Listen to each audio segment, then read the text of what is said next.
Ce personnage, Esther Vidal, c'était un personnage de mon livre Séfarade que l'on retrouve ici quelques années plus tard.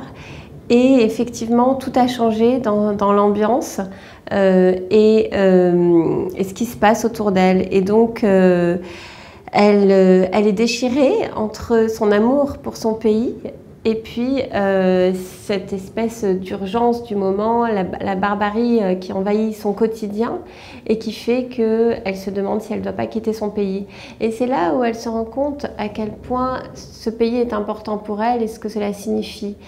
Et à quel point ses origines sont si profondément françaises. Autour d'elle, il y a des gens, tout le monde pense à partir, parce que c'est un petit peu l'ambiance depuis les manifestations, depuis avant en fait.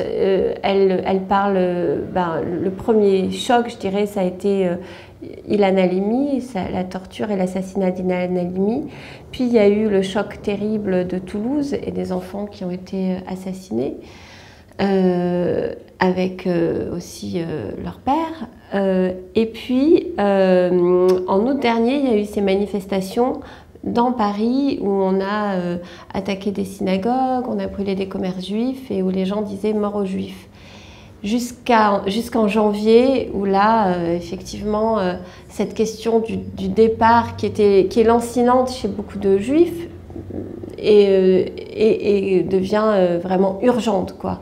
C'est vrai que le livre, il pouvait aussi s'intituler « Un amour français » parce qu'il y a l'amour de la France et cet amour de la France s'exprime à travers l'amour d'un écrivain français.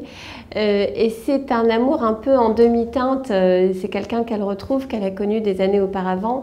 Et puis ils se sont vus et revus et puis perdus de vue, un peu comme ça se passe dans la vie, et sans vraiment savoir pourquoi. Et puis là, effectivement, elle le recontacte parce qu'elle a une forme de nostalgie envers lui et envers leur rencontre. Et à travers cet écrivain, c'est aussi effectivement l'amour de la France qu'elle exprime. Et c'est pour ça qu'elle se sent soudain terriblement attachée à lui, parce qu'elle se rend compte qu'elle est terriblement attachée à son pays. Esther est déçue par Julien, comme elle l'est de la France. Elle a toutes ses attentes envers lui et puis ce désir d'amour. Et puis finalement, effectivement, il va se révéler ne pas être à la hauteur de l'idée qu'elle s'en faisait. Et elle enseigne à ses élèves la princesse de Clèves.